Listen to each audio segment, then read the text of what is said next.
All right, this is Chris Bowie. This is my reflection and planning for diversity, equity, and culturally responsive teaching.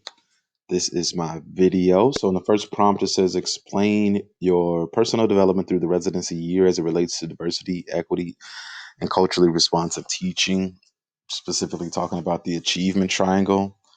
And so, I know the first part of this achievement triangle, or the part really that stands out to me personally, is the knowing my practice. So when it comes to knowing my practice, I think that's been the biggest opportunity for growth in me.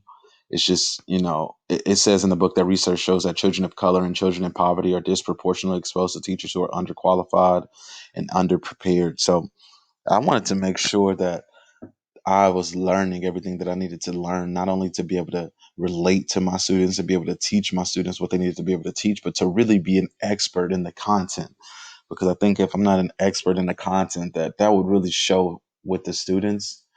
And so I've really dug deep into specifically science and ELA standards, and really making sure that I understand exactly what goes into those things.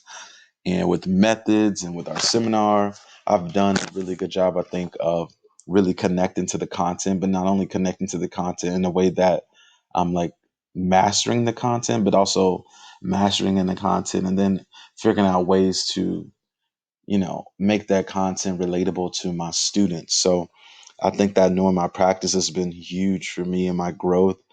Methods classes have really, really helped me with that. And then the other parts of the triangle, knowing myself and knowing my students, I think I already had a pretty good idea that this industry or this career field would be really relatable for me with my students, because I feel like I am my students. I come from where my students come from. I've been through some of the things my students have been through. And so I feel like I just have been able to dive really deeper into that and really being able to connect with the students in a real way, and really just letting the students know that, I'm the teacher, but I'm a person. I'm relatable to you. Like, I've had students ask me about college and ask me about like me having tattoos, and just really trying to make it like normal to the students that, hey, this is a man, this is a black man, but he's a teacher, but he's just like the black men that I know. So just becoming relatable to the students and really helping the students to see themselves in me and see what they can achieve and see how they can learn and grow and be somebody without having to be an entertainer or an athlete. So I think that knowing myself and knowing my students piece has been less of a growth area for me, but that knowing my practice has definitely been big in my personal development throughout the residency year. And then when it comes to the second prompt of how will culturally responsive teaching and the ideas from Dr. Hammer be evidence in my approach, um, I'm going to go to the core practices here. And it's in the first core practice, it's about establishing and maintaining a positive learning environment. And I think that positive learning environment has to come from not only students being comfortable in the classroom, but students also being open to sharing, how they're feeling, how they're doing, being able to be a safe space where they can talk about their social health and their mental well-being. So I think you establish that environment by just being open, being vulnerable, letting the students know when you're having a bad day or when you're struggling with something. And I think that goes a long way towards making sure the students are comfortable as well.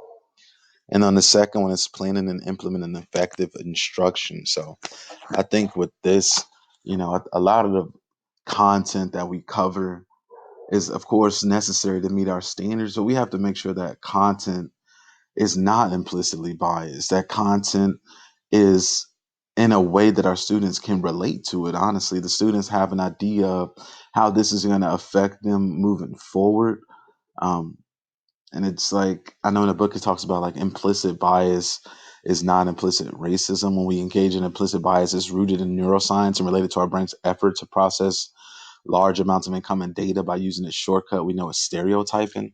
And I think sometimes when we're planning instruction, we just do that accidentally. And then on core practice 3, it talks about demonstrating high expectations, and that's just letting the students know that it doesn't matter where you come from or what your background is. You can be great, and that's big for me.